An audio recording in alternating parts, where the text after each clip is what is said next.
AITA for refusing my ex who begged me back after years of neglect and pain. We were married for 7 years. We met on a trip, liked each other quickly, and got married. 2 years later, we were living in Florida, in a nondescript suburb. It was a functional life, one of those where everything seems to be in order. House paid off, shared car, 2 stable jobs. But there was nothing more. The affection had died a long time ago. Conversations were automatic. Glances were empty. Intimacy was almost non-existent. Sometimes I thought that if I disappeared, she wouldn't notice for weeks. And neither would I. At first, I blamed myself.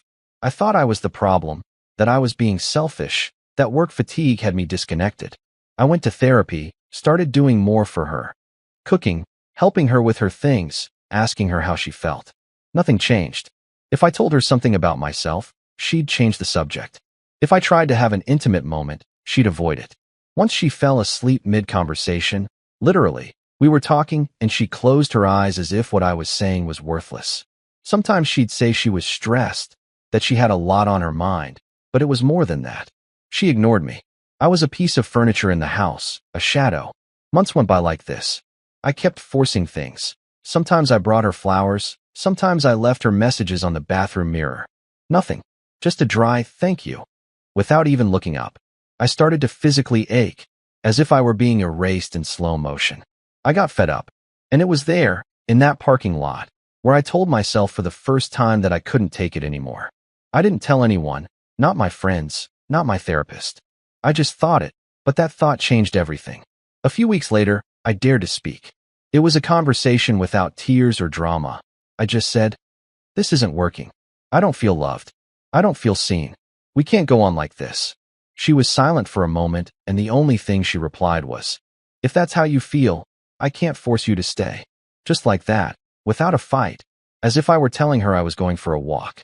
That hurt more than if she had yelled at me, because it confirmed what I already suspected. She didn't care. She was indifferent to whether I was there or not. There was nothing left to save. So I started planning my exit. First, I went to sleep on the couch. Then I moved in with a friend for a while. We started dividing things up. It was all pretty civilized on the outside, but inside I was broken, not for losing her, but for realizing that I spent so long begging for affection where there was nothing left. And just when I was starting to feel a bit of peace, to learn to live alone, she appeared with a swollen face, standing in front of my door, crying like I'd never seen her cry in our entire relationship, begging me to come back, that she had made a mistake, that she didn't know what she had until she lost it, that she missed me. I never thought I'd see her cry like that, not even when her grandmother died or when we lost a pregnancy, something we, by the way, never talked about again. The woman standing in front of my door was not the same one I had been married to for 7 years. It was someone else, face puffy, eyes red, voice trembling as if she were broken inside. And I didn't know what to feel. I just stood there, as if watching an accident in slow motion, unsure whether to approach or close the door. She said she had made a mistake, that she had shut down emotionally out of fear, that she never believed I would actually leave, that she thought I was the type of man who always stays, no matter what. And when she realized that this time I was serious, it all hit her like a wall. She talked about memories, about our vacations in North Carolina, about laughing in the kitchen at 3 a.m., about me holding her without asking for anything. She said she couldn't sleep, that everything felt empty, that she realized even the silence of the house had changed without me. I listened to her, not because I was moved, but because I found it hard to believe that this was the same person who had ignored me for months, who talked to me without looking at me, who rejected me without explanation.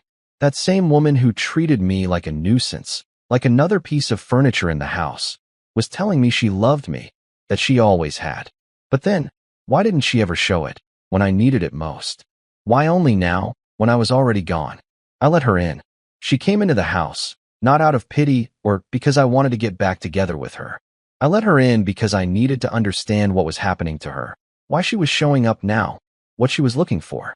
We didn't talk about getting back together, not once. She talked and talked. I just answered with monosyllables. Sometimes she cried. Sometimes she got angry with herself.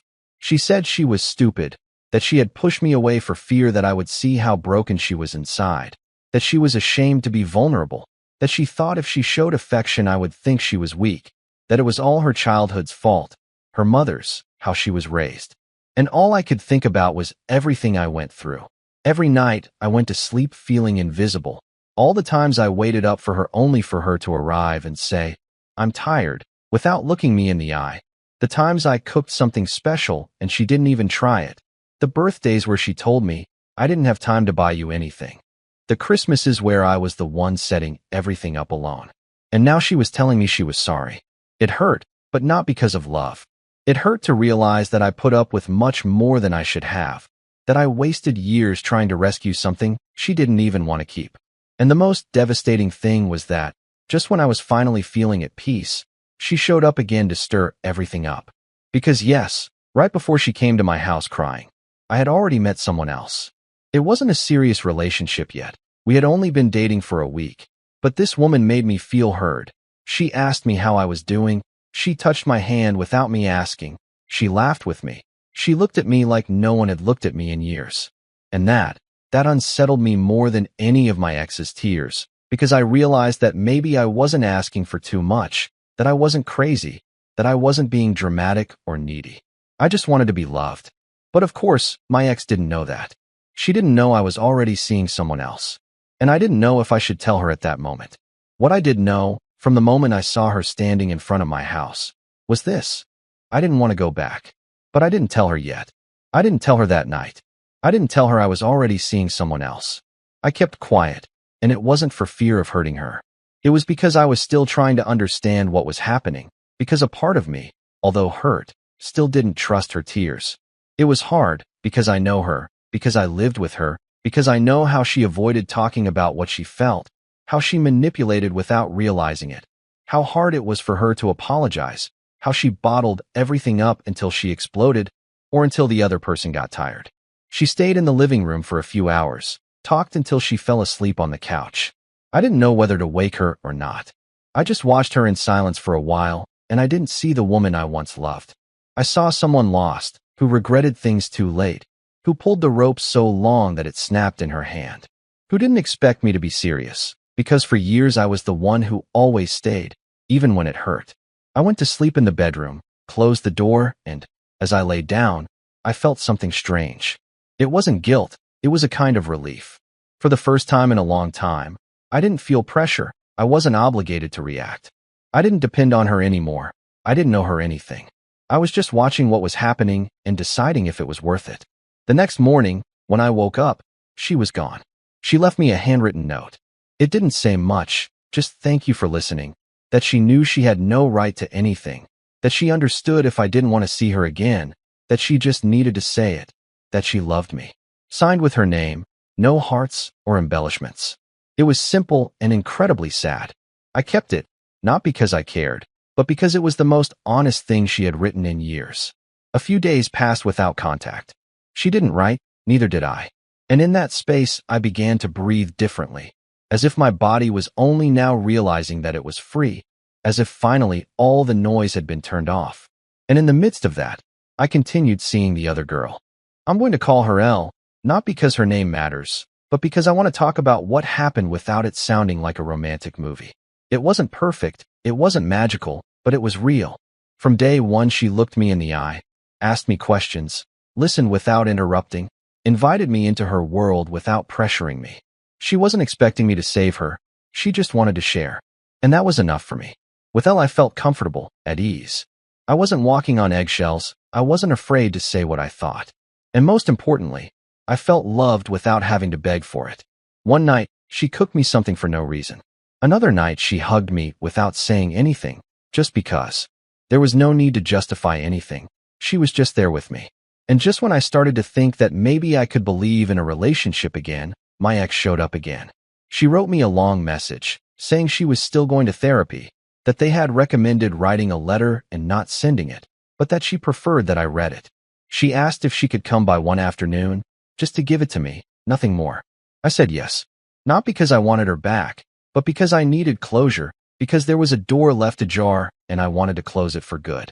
She arrived on time, this time without tears, calmer, more whole. You could tell she'd been working on herself, but you could also tell she still loved me. You could read it in her gestures, in the way she looked at my hands, and how she avoided making eye contact for too long. She gave me the letter, didn't open it, didn't ask me to read it there. She just said it was all she had to say, that she wasn't going to push it, and left. That night, I read the letter. It was 3 handwritten pages, with cross-outs, changed phrases, corrected words. She talked about our history from her point of view, about how she had stopped seeing me, not for lack of love, but for fear. Fear of depending, of feeling exposed, of failing. She apologized, not for being cruel, but for being indifferent. She said she always loved me, but didn't know how to show it. And that if one day I came back, she would be there. But if not, she would understand that too. I closed the letter, sat there for a while, and knew I wasn't going back. But I still hadn't told her I was seeing someone else. I didn't sleep well that night. Not because of the letter, not because of nostalgia. It was because of the moment I knew I was going to have to tell her I was with someone else. Not because I owed her an explanation, but because, after everything we'd been through, it seemed more decent to tell her in person than to let her find out some other way. I didn't want her to find out through social media, or a mutual friend, or by chance. It was all too messy to leave that detail to chance. I thought about it for several days, and I didn't feel guilty for having started dating someone else. I felt uncomfortable about how she was going to react, because, even though I didn't want her back, there was still some humanity in me that didn't want to see her fall apart. But I also knew I couldn't keep putting off the conversation. So one afternoon I called her. I told her I needed to talk to her, that it was something short but important. We agreed to meet at a coffee shop, in a neutral place, not her house, not mine. Public, quiet, no chance of a scene. She arrived before me. She was more dressed up than usual, but not to the point of looking like she wanted to impress me. She seemed nervous, as if she knew more or less what was coming. I didn't beat around the bush. I told her there was someone else, that I had started dating a woman a few weeks ago, that it wasn't casual, that I felt good, that I felt seen, heard, valued, that I didn't want to hide it because there was no reason to, that she deserved to know, but also that she had no say in it. She didn't say anything at first. She just looked down, stayed like that for a few long seconds, took a deep breath, and then what she said was unexpected. She asked if this woman knew everything about our marriage, about how I had felt, about my mistakes too, about how I had shut down, about how, at some point, I had become cold too. The question surprised me, because it was true. I wasn't perfect, I also stopped talking, I also shut myself off in my routine, I also gave up too soon. Although I was still physically attracted to her. I told her yes, that I hadn't hidden anything from her. That with Elle it was the first time in a long time that I felt free to talk without fear of being judged, that I didn't need to hide or exaggerate, that I could simply be myself, with all the good and all the broken. She nodded, told me she believed me, and that's when she cracked a little. She didn't cry like the other time, but I saw her swallow the lump, saw her throat tighten. She said she wasn't going to ask me to reconsider, that she wasn't going to compete, that she had already done that for years in another way, that the damage was done, and that if someone could now do for me what she didn't, then so be it. It was the first time in a long time that we had an honest conversation, without blame, without recrimination. Just two people who loved each other, failed each other, and were now learning to let go. When I left there, I felt a strange relief. Not happiness, but closure, as if finally that ajar door was completely closed. I didn't leave thinking, did I do the right thing? How mature am I? Nothing like that. I left in silence, because silence, sometimes, is the only answer left when everything has already been said. 2 weeks passed after that, and I didn't hear from her, until someone sent me a screenshot of her social media. It didn't say my name, but it was obvious she was talking about me. It was a long post, kind of passive-aggressive, about how there are men who don't value the woman who was with them through their worst moments, and how a new relationship doesn't erase history. At first I was angry, because if anyone had endured in silence, it was me. If anyone had tried 1,000 times, it was me. If anyone left with their soul dragging behind them, it was me. And now it turned out that I was the bad guy. But I didn't answer, I didn't do anything, because it wasn't my war anymore. That same night, Elle hugged me and asked if I was okay. I hadn't told her anything, but she noticed, and that was enough to know I was where I needed to be. I didn't think she would do anything else. I thought that with that post she had already said her piece, that she would disappear. But no, she didn't disappear. And what came next was what messed me up the most since this whole thing started. One day, out of the blue, I got a message from Elle. She told me a girl had written to her on Instagram, that she spoke to her with a strange tone, polite but intrusive. She asked her if she was dating me. She told her she was my ex-wife. Just like that, plain and simple. What did she want? To know if she really knew who I was.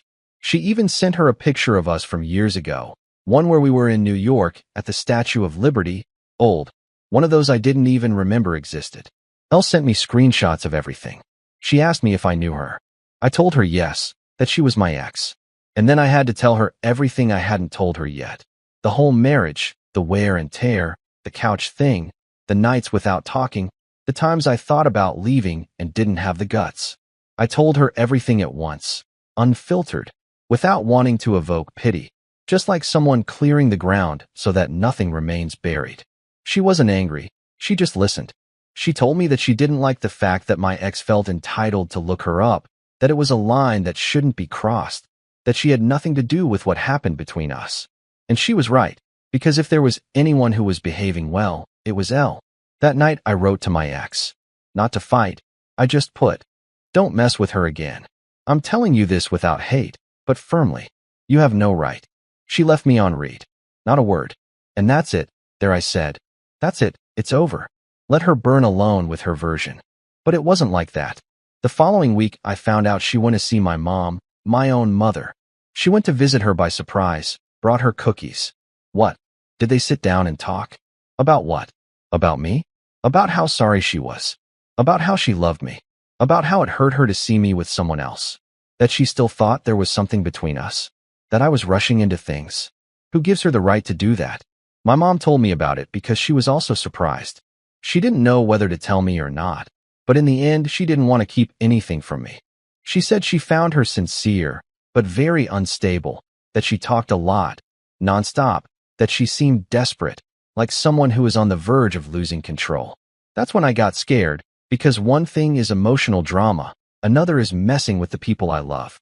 Going straight to the woman who raised me to plant the idea that her son is making wrong decisions because he's hurt. That was the last straw. I went straight to see her, unannounced. She opened the door with a startled look on her face. "I knew you were coming," I replied. "Don't get me wrong, I didn't come to talk about us. I came to make this clear, don't mess with the people I love. Not with my partner, not with my family, not with anyone else." She listened to me in silence, didn't say a single word. I didn't yell either, I wasn't aggressive, but I was clear. Clearer than I ever was in our relationship. When I finished, she just looked down and said, "I'm sorry, I'm messed up." I said, "I was messed up too, but I didn't go and mess up anyone else's life." And I left. That was the last time I saw her for now.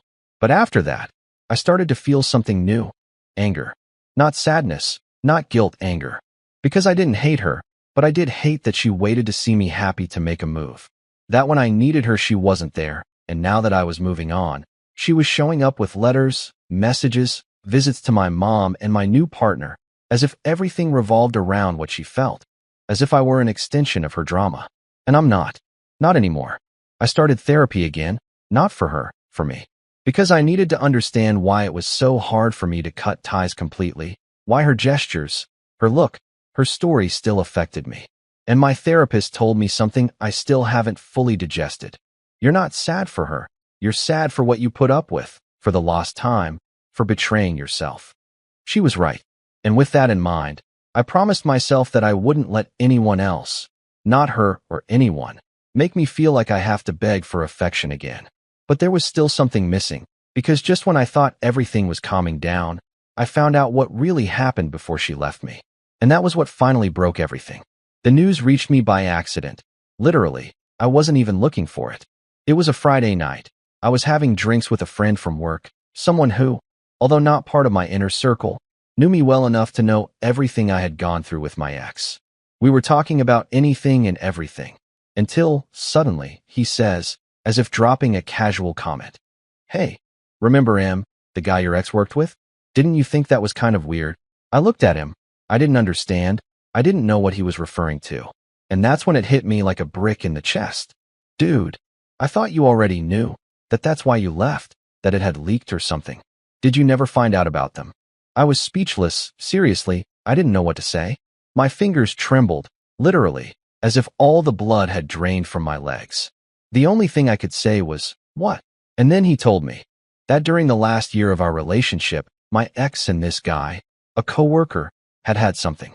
They didn't know if it was intimacy, if it was just something emotional, but they did know that they saw each other outside of work, that they texted all day, that on her birthday, he was at her house before I got home from work, that then they went to a meeting together that I, naively, thought was work-related, that there were rumors, that there were people who saw them too cozy at office events.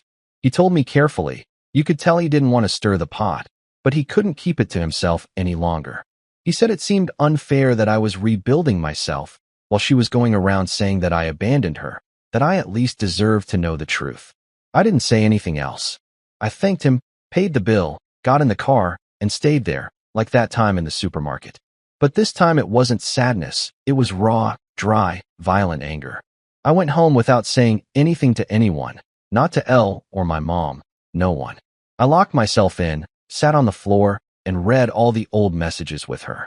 I looked for clues, moments where something didn't add up, and everything started to fall into place.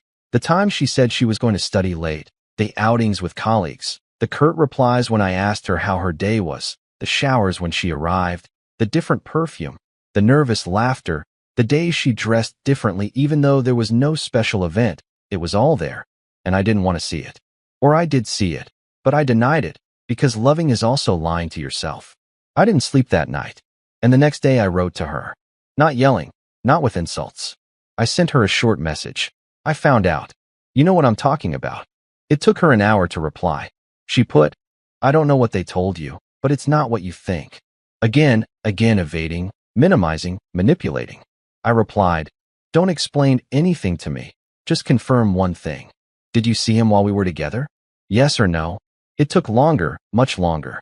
I had already put my phone down. I looked at it every now and then, until it arrived. Yes, but nothing physical ever happened. We just talked. I was in a bad place. I felt alone. The typical, the usual, the universal excuse. I was in a bad place. As if that justified everything. As if I hadn't been in a bad place too. As if I hadn't slept on the couch wishing she would touch me one more time. As if I hadn't felt myself shutting down, and yet I kept trying. I didn't reply. There was no need. What hurt wasn't the deception, it was the emotional betrayal. Knowing that, while I was trying to hold on to what was left, she was already leaning on someone else. That she let me go long before I realized it. That she left me alone, but not on my own. And the worst part is that all that crying, those visits, that letter, came after that, after crossing that line. It wasn't remorse, it was fear of being left without a plan B. That's when I decided that I wasn't just going to get her out of my life. I was going to erase her. Not from hate, from dignity. The following Monday, I requested a number change, blocked her on all social media, and didn't reply to anyone who talked to me about her. Not family, not friends, not acquaintances. She died, just like that. And at the same time, something in me breathed again. I wasn't free yet, but for the first time in a long time, I was choosing myself. After cutting off all contact with her, I remained silent. Not one of those silences full of drama or sadness. It was a real silence, boring, empty. I would wake up and there was nothing pending with anyone, no one waiting for my message, no one to explain anything to. I didn't have to justify how I felt or hold back for fear of causing an argument. For the first time in years, the day began and ended with me. But it wasn't easy. It wasn't I freed myself and now everything is light. On the contrary, things I had buried for years began to surface. Moments where I swallowed my words, situations where I humiliated myself for affection, scenes that now, with distance, made me wonder, why did I put up with so much? For example, once, I still remember the exact day, a random Tuesday in January, I made her a special dinner. It wasn't an anniversary or anything. I just wanted to have a moment with her. I had worked all day, went to the supermarket, cooked, set the table, put on soft music. She arrived, she didn't even say hello. She served herself a plate, ate in silence, got up and went to look at her phone on the couch. She didn't even say thank you. And I, instead of saying something, washed the dishes like a jerk, swallowing my anger. That was before we separated. when I still had hope. Or the time I told her I had an interview for a new position and the only thing she said was, "How much does it pay?" Not a "good luck," not a "that's great," just that. As if I were a walking ATM, and not even an efficient one. All those memories started coming back. Not as trauma, as clarity. As if now, little by little, I was beginning to understand how much I had let myself be crushed without realizing it. And how much it still cost me to let go of the need to be the good guy. To be right. To prove that I did everything right. Because the truth is, I didn't do everything right. I also shut down. I was also complicit in the disaster by not talking, by not setting boundaries, by not leaving when it was already obvious that they didn't love me. And that's where Elle was important. Not because she saved me, but because she never demanded anything from me. She let me be, talk when I could, be silent when I couldn't. Sometimes, we just sat there without saying anything, watching a show, and that was more restorative than any therapy. Knowing that I could exist without being in defensive mode, without thinking that I was going to bother her, without walking on tiptoe for fear of an unexpected reaction. Once I told her everything, from the beginning, everything I went through, everything I put up with, even what I had never said out loud. She listened without interrupting. When I finished, she didn't give me advice, she didn't tell me, "You need to heal." She just took my hand and said, "That sucks that you went through that." And yes, it sucked. I didn't need another word. With her it wasn't perfect. I had my outbursts, my distrust, my fear that one day she would become cold like my ex. But she didn't judge me. She told me I had the right to be broken, that, as long as I didn't use that to hurt her, I could take as long as I needed. That if I ever went off the rails, we would talk about it. That she wasn't made of glass, but she wasn't an emotional punching bag either. That clarity was new to me. And just when I started to think that I was finally understanding what a healthy relationship was, something else happened. A friend sent me a screenshot. It was an announcement on social media. My ex was dating the guy she had emotionally consoled herself with when she was with me. That same guy, the coworker, the one with the messages, the one she swore to me nothing physical happened with. It didn't break me, but it shook me. Not out of jealousy, not out of loss, but out of disgust. For the hypocrisy. For the fact that, while she was writing me letters, crying in my house, saying she loved me, she already had something with him, or was setting it up. Again that pattern. She doesn't let go of one thing until she has a firm grip on the other. And for the first time, it didn't hurt because of me, it hurt because of him. Because I knew what was coming. I knew what it's like to be with someone who slowly empties you while telling you they love you. I knew what it was like to see your smile, your energy, your desire to be at home extinguished. I knew what it was like to go to bed next to someone who only looks at you when they need something. And if he didn't know it yet, he was going to learn. I had already lived it. That night, Elle held me while we slept. I didn't tell her about the picture. There was no need. I wasn't interested anymore. I just wanted to keep moving forward. I didn't have any more time to look back. Several months passed since the last time I heard anything about her. After that post with the new guy, she didn't show up again. She didn't try to contact me. She didn't look for my family, or Elle, or me. Total silence. And for the first time, I didn't wonder why. I didn't rack my brain wondering if she was okay, if she was happy, if she thought about me or not. I wasn't interested anymore. And it wasn't overnight. It wasn't like I woke up one day healed. What happened was something else. I started living. I started filling my days with things that I wanted to do, not things I had to do to sustain a dead relationship. I went out more with my friends. I started playing the guitar again, something I hadn't done since I got married. I started cooking again, but for myself, not to please someone who didn't even take the time to sit at the table. I went for walks alone, without headphones, just to hear my own footsteps. And little by little, all the pain began to fade.